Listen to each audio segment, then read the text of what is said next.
This video is sponsored by Shushankar Ayurvedic Clinic. और अभी एक बड़ी खबर। सावनेर तहसील के खापा वन क्षेत्र अंतर्गत खापा शहर में 14 फरवरी को अवैध रूप से हिरन प्रजाति के वन्य प्राणियों का शिकार कर उसका मांस खुले बाजारों में बेचे जाने का मामला वाइल्ड लाइफ वेलफेयर सोसाइटी तथा वन्य पशु पक्षी संरक्षण संस्था के प्रयासों से उजागर हुआ था, जहां अवैध रूप से हिरन के मांस की बिक्री करने वाले आरोपी लखन मुरलीधर तुमाने के घर से लगभग 5 किलो हिरन के मांस के साथ रात करीब 8:30 के लगभग गिरफ्तार किया गया। वहीं दूसरी तरफ आरोपी सुरेश शेंडे के घर से प्रतिबंधित प्रजाति के 3 जीवित कछुए बरामद किए गए। कछुए बरामदी के दौरान ही खापा वन विभाग के लापरवाही से आरोपी सुरेश शेंडे घटनास्थल से फरार होने में कामयाब हुआ था या उसे भागने का मौका दिया गया, यह वरिष्ठों के लिए जांच का विषय है। इस मामले को लेकर हमने बात की है हमारे स्थानिक संवाददाता किशोर ढूंढेले से। किशोर जी, मुझे बताइए कि आरोपी को खापा वन अधिकारियों ने गिरफ्तार करने के बाद उसे कोर्ट में पेश किया गया, लेकिन आरोपी को न्यायालय से जमानत मिल गई। क्या बताना चाहोगे इस घटना के बारे में? घटना तो वैसी बहुत ज्यादा संदिग्ध है। वन्य प्राणी की शिकार हुई है, जिसमें हिरन को शिकार करके और उसका मांस खुले में बेचा जा रहा था। ये घटना जब वाइल्ड लाइफ संगठना और पशु संरक्षण जो संगठनाएं जो काम करती उनको जब पता चला तो उन्होंने इसकी खबर खापा पुलिस को और वन क्षेत्र अधिकारियों को दिया, जहां 14 तारीख की रात में लगभग 8:30-9 बजे के लगभग आरोपी को गिरफ्तार किया। जबकि इसी के साथ में एक 3 शेड्यूल ए में आने वाले जो कछुए हैं जो बहुत महंगे बिकते जिसकी अंतर्राष्ट्रीय कीमत बहुत ज्यादा है, तो वो उसके मुझे एक साथ 2 रेड करके और दोनों के पास से माल जब्त किया। लेकिन इसमें एक आरोपी मिला और दूसरा जो कछुए वाला जो आरोपी था सुरेश शेंडे वो फरार हो गया। जबकि पुलिस के हत्थे लखन तुमाने करके जो आरोपी है उसको पकड़ के लाए। उसको पकड़ के लाने के बाद में 15 तारीख को प्रथम सत्र न्यायालय सावनेर में पेश करने के बाद इनको 2 दिन का पीसीआर मिला। उसमें पीसीआर में इतनी ज्यादा वो घटना संदिग्ध है कि जिसके अंदर में हिरन नर था या मादा था, उसका वजन कितना था, उसका मांस कहाँ कहाँ बेचा गया, कितना मांस बेचा गया, साथ में हिरन का चमड़ा भी महंगे में बिकता है, हिरन के सींग बिकते हैं। तो ये सारी चीजें इन्होंने अपने जांच के अंदर में लिया या नहीं लिया, जब्त किया या नहीं किया, ये सारे सवाल हैं।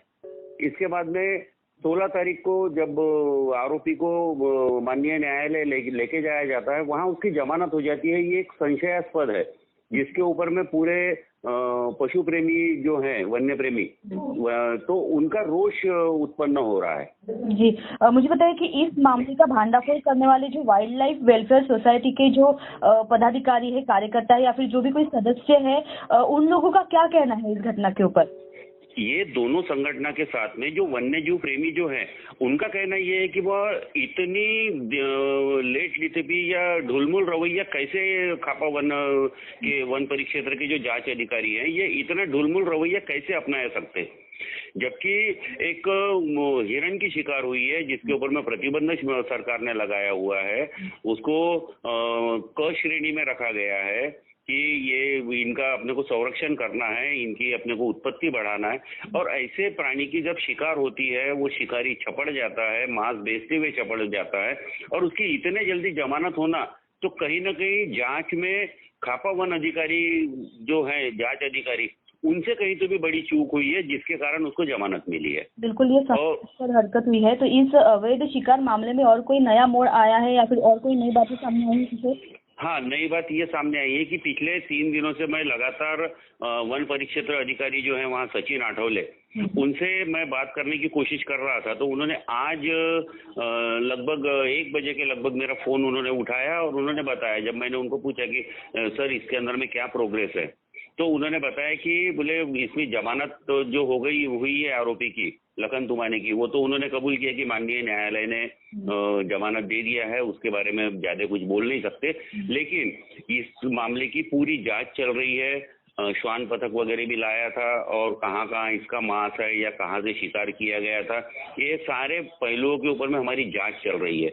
और इसमें लिप्त और भी जो आरोपी होने की जो अंदेशा एक व्यक्त किया जा रहा है, क्योंकि अकेला आदमी तो हिरन की शिकार कर नहीं सकता।